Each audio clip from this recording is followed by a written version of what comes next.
Sir. ಓ ಸುಶಾಂತ್ ಅವರೇ, ಬನ್ನಿ ಬನ್ನಿ ಬನ್ನಿ ಬನ್ನಿ, ಕೂತ್ಕೊಳ್ಳಿ. ಸುಮತಿ, ಬಂದೇರಿ. ಯಾರು ಬಂದಿದ್ದಾರೆ ನೋಡು, ಕೂತ್ಕೊಳ್ಳಿ. ಏನ್ ಸುಶಾಂತ್ ಅವ್ರೆ? ಸರ್, ಸುಮಂತ್ ಅವ್ರ ತಾಯಿನ ನಾನು ಮೀಟ್ ಮಾಡಿದೆ. ನಿಮ್ ಬಗ್ಗೆ ಎಲ್ಲ ವಿಚಾರನೂ ಮಾತಾಡಿದೀನಿ. ಕೊಡು. ತಗೊಳ್ಳಿ. Thank you. ಏನ್ ಹೇಳಿದ್ರು ಅವರು?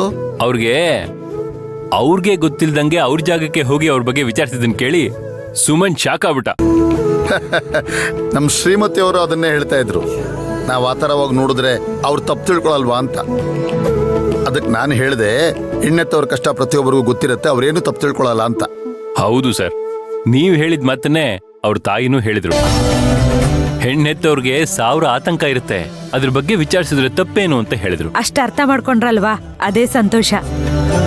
ಅದ್ ಸರಿ, ಮುಂದೆ ಹೇಗೆ ಸುಶಾಂತ್ ಅವ್ರೆ? ಏನಿಲ್ಲ, ಸುಮಂತ್ ಅವ್ರ ತಾಯಿ ಸುಮಂತ್ನ ಕರ್ಕೊಂಡು ಈ ವಾರನೇ ಹೆಣ್ಣೋಡೋ ಶಾಸ್ತ್ರಕ್ಕೆ ನಿಮ್ಮನೆಗೆ ಬರ್ತಾರಂತೆ. ನಿಮ್ಮನ್ನ ಅರ್ಚನಾ ಅವ್ರನ್ನ ನೇರವಾಗಿ ಭೇಟಿ ಮಾಡಿದ್ಮೇಲೆ ನಿಶ್ಚಿತಾರ್ಥ ಡೇಟ್ನ ಫಿಕ್ಸ್ ಮಾಡೋಣ ಅಂತ ಹೇಳ್ತಿದ್ದಾರೆ. ಅಲ್ಲ, ಒಳ್ಳೇದೇ. ಈ ವಾರ ಅಂದ್ರೆ ತುಂಬಾ ಬೇಗ ಆಗೋಗ್ಬಿಡುತ್ತಲ್ಲ ಸುಶಾಂತ್ ಅವ್ರೆ. ಆದರೂ ಒಂದು ಒಳ್ಳೇದ್ ನಡೆಯುತ್ತೆ ಅಂದ್ರೆ ನಡೆದ್ ಬಿಡ್ಲಿ ಬಿಡಿ. ಹಾಗಾದ್ರೆ ಗಂಡಿನ ಕಡೆಯವರು ಎಷ್ಟು ಜನ ಬರ್ತಾರೆ ಅಂತನಾದ್ರೂ ಗೊತ್ತಾಗ್ಬೇಕಲ್ವಾ? ಅವರು ತುಂಬಾ ಜನ ಏನ್ ಬರಲ್ವಂತೆ. ಸುಮಂತು ಅವ್ರ ತಾಯಿ ಜೊತೆಲಿ ಇನ್ನೊಂದಿಬ್ರು ಅಷ್ಟೇ. ಗಂಡಿನ ಕಡೆಯವರಾಗಿ ನನ್ನನ್ನ ಬಾ ಅಂತ ಹೇಳಿದ್ದಾರೆ. ಅದು ಸರಿನೇ. ನಮ್ಮ ಅಚ್ಚುಗ್ ಸಂಬಂಧ ನೋಡಿರದೆ ನೀವಲ್ವಾ? ನೀವು ನಿಮ್ ಹೆಂಡತಿ ಮುಂದೆ ನಿಂತು ನಮ್ ಕಡೆಯಿಂದ ನಡೆಸ್ಕೊಡ್ಬೇಕು. ಸರಿ ಸರ್, ಹಾಗೆ ಮಾಡ್ತೀನಿ. ಸುಮಂತ್ಗೆ ಅಣ್ಣನ ಸ್ಥಾನದಲ್ಲಿದ್ದು ಮಂತ್ರನ ಕರ್ಕೊಂಡು ನಾನೇ ಬರ್ತೀನಿ. ಅಷ್ಟು ಮಾಡಿ, ನಿಮಗೂ ಕನ್ಯಾಸರೆ ಬಿಡಿಸಿರೋ ಪುಣ್ಯ ಬರುತ್ತೆ. ಎಲ್ಲ ಒಳ್ಳೇದಾಗ್ಲಿ, ಅರ್ಚನಾ ಅವ್ರಿಗೆ ಸುಮಂತ್ ಇಷ್ಟ ಆಗ್ಲಿ, ಅಷ್ಟೇ ಸಾಕು. ಅದಾದ್ಮೇಲೆ ಮದ್ವೆನ ಶಾಂತಿ ನಿವಾಸದವ್ರು ನಾವೆಲ್ಲರೂ ಸೇರ್ಕೊಂಡು ಧಾಮ್ ಧೂಮ್ ಅಂತ ಮಾಡ್ತೀವಿ. ಅಷ್ಟು ಮಾಡಿ ಸುಶಾಂತ್ ಅವ್ರೆ. ಸರಿ ಸರ್, ನಂಗೊಂದು ಸ್ವಲ್ಪ ಕೆಲಸ ಇದೆ, ನಾ ಹೊರಡ್ತೀನಿ. ಅಯ್ಯೋ, ಜ್ಯೂಸ್ ಆದ್ರೂ ಮಾಡ್ತೀನಿ, ಕುಡ್ಕೊಂಡು ಬೇಡ, ಹೋಗಿ. ಪರವಾಗಿಲ್ಲ.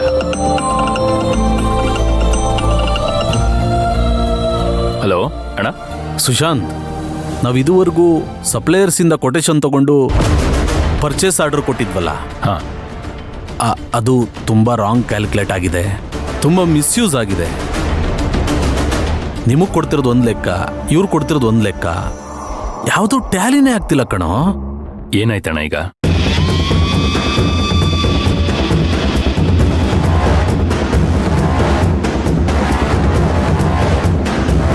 ನೋಡು ಸುಶಾಂತ್, ಇದನ್ನೆಲ್ಲ ಫೋನಲ್ಲಿ ಮಾತಾಡೋಕ್ಕಾಗಲ್ಲ. ನೇರವಾಗಿ ಆಫೀಸಿಗೆ ಬಾ. ಸರಿ, ನಾನು ಬರ್ತೀನಿ. ಎಸ್ ಸರ್, ನಾನು ಅರ್ಜೆಂಟಾಗಿ ಆಫೀಸ್ಗೆ ಹೋಗ್ಬೇಕು. ಅಣ್ಣ ಫೋನ್ ಮಾಡ್ತಿದ್ದಾನೆ. ಜ್ಯೂಸು? ಇಲ್ಲ, ಪರವಾಗಿಲ್ಲ, ಇನ್ನೊಂದ್ಸಲ ಬಂದಾಗ ಕುಡಿತೀನಿ. ಯಾಕೆ, ಆಫೀಸಲ್ಲಿ ಏನಾದರೂ ಸಮಸ್ಯೆ? ಚೇಚೆ, ಏನಿಲ್ಲ ಸರ್, ಏನೋ ಇಂಪಾರ್ಟೆಂಟ್ ವರ್ಕ್ ಅಂತೆ, ನಾನು ಹೋಗ್ಬಿಟ್ಟು ಬರ್ತೀನಿ. ಸರಿ, ಹೋಗ್ಬಿಟ್ಟು ಬನ್ನಿ, ಹೋಗ್ಬಿಟ್ಟು ಬನ್ನಿ. ಬರ್ತೀನಮ್ಮ. ಸುಮತಿ, ಎಲ್ಲ ಒಳ್ಳೇದಾಗಿದೆ. ಈಗ್ಲಾದ್ರೂ ಅರ್ಚನಂಗೆ ವಿಷಯ ಹೇಳ್ತೀರಾ? ಹೇಳೋಣ, ಖಂಡಿತ ಹೇಳೋಣ. ಅವಳಿಗೆ ಹೇಳ್ದೆ ಅರೇಂಜ್ಮೆಂಟ್ ಮಾಡೋಕ್ಕಾಗುತ್ತಾ? ನಾನು ಹೇಳ್ತೀನಿ.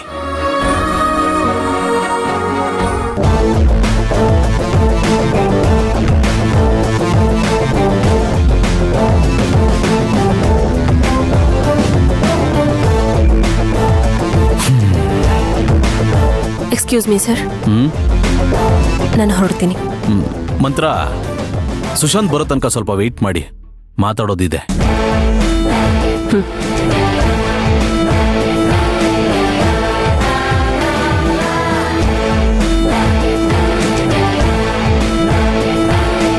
ಏನು, ಇವ್ರೇನೋ ಪ್ಲಾನ್ ಮಾಡ್ತಾ ಇದ್ದಾರಲ್ಲ, ಏನಿರ್ಬೋದು? ಸುಶಾಂತ್, ಒಂದು ನಿಮಿಷ, ಬಂದೇ ಇರು. ಸುಶಾಂತ್ ಬಂದ. ಓಕೆ.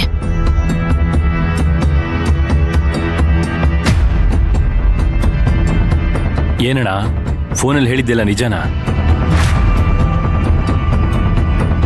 ಹೌದು ಸುಶಾಂತ್, ಇದುವರೆಗೂ ನಮ್ಗೆ ಯಾರ್ಯಾರು ಸಪ್ಲೈ ಮಾಡಿದಾರೋ, ಮುಂದೆ ಯಾರು ಸಪ್ಲೈ ಮಾಡಬೇಕು ಅನ್ಕೊಂಡಿದಾರೋ ಅವ್ರ ಹತ್ರ ಎಲ್ಲ ಪರ್ಸೆಂಟೇಜ್ ಮಾತಾಡ್ಕೊಂಡು ಕಮಿಷನ್ ತಗೊಂಡಿದ್ದಾಳೆ ನಿನ್ನ ಹೆಂಡತಿ ಮಂತ್ರ.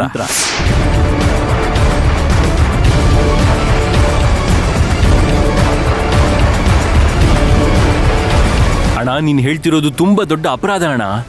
ಅದಕ್ಕೆ ಸಾಕ್ಷಿಗಳು ಬೇರೆ ಇಲ್ಲ. ನಾವು ಈ ತರ ಸುಮ್ಮನೆ ಮಾತಾಡಿದ್ರೆ ಅವಳು ದೊಡ್ಡ ರಾದ್ಧಾಂತ ಮಾಡ್ಬಿಡ್ತಾಳೆ. ಮಂತ್ರನ್ ಬಗ್ಗೆ ನಿಂಗೆ ಚೆನ್ನಾಗಿ ಗೊತ್ತಲ್ಲಣ್ಣ. ಹೌದಪ್ಪ, ಅದೆಲ್ಲ ಗೊತ್ತಿರೋದಕ್ಕೇನೆ ನಾನು ಸಾಧನಾ ಅರ್ಚನಾ ಸೇರ್ಕೊಂಡು ಇವತ್ತಿಡೀ ದಿನ ಬಿಡುವಿಲ್ದಂಗೆ ಎಲ್ಲ ದಾಖಲೆಗಳನ್ನ ಕಲೆಕ್ಟ್ ಮಾಡಿರೋದು. ನೋಡು, ಇಲ್ಲಿದೆ ನೋಡು, ನೋಡು, ಹಾ ನೋಡು, ಇಲ್ಲಿ ನೋಡು. ಈ ವರ್ಷದ ನಮ್ಮ ಮೆಜಾರಿಟಿ ಸಪ್ಲೈಯರ್ಸ್ ಇಂದ ಎಲ್ಲರ ಹತ್ರನೂ ಬ್ಲಾಂಕ್ ಚೆಕ್ ನ ಬರ್ಸಿ ತಗೊಂಡಿದ್ದಾಳೆ.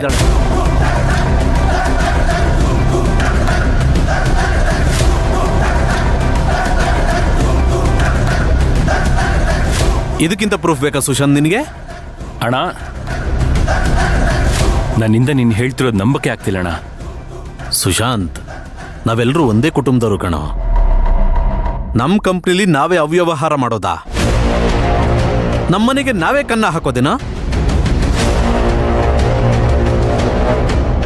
ಇಂಥ ದೊಡ್ಡ ಫ್ರಾಡ್ ಕೆಲಸ ಮಾಡಿ ಏನೂ ಆಗಿಲ್ಲ ಅನ್ನೋ ತರ ಹೇಗ್ ಕೂತಿದ್ದಾಳ್ ನೋಡಿ.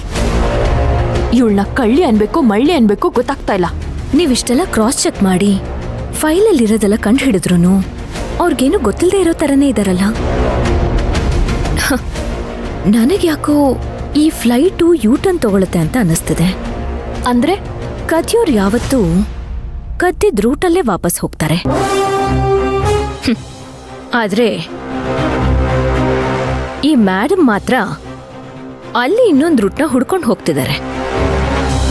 ಅವಳು ಬೇರೆ ಏನೋ ಪ್ಲಾನಲ್ಲಿ ಇದ್ದಾಳಂತ ನನಗನ್ನಿಸ್ತಿದೆ.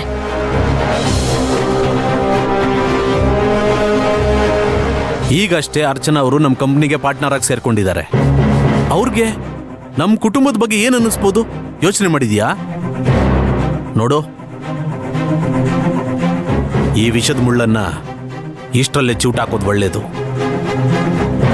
ಹೌದಣ್ಣ, ನೀನು ಹೇಳ್ತಿರೋದು ನಿಜಾನೇ. ಇದನ್ನ ಇಷ್ಟಕ್ಕೆ ಬಿಡಬಾರ್ದು. ಅವಳ ಹತ್ರ ನಾನು ಈಗಲೇ ಮಾತಾಡ್ತೀನಿ.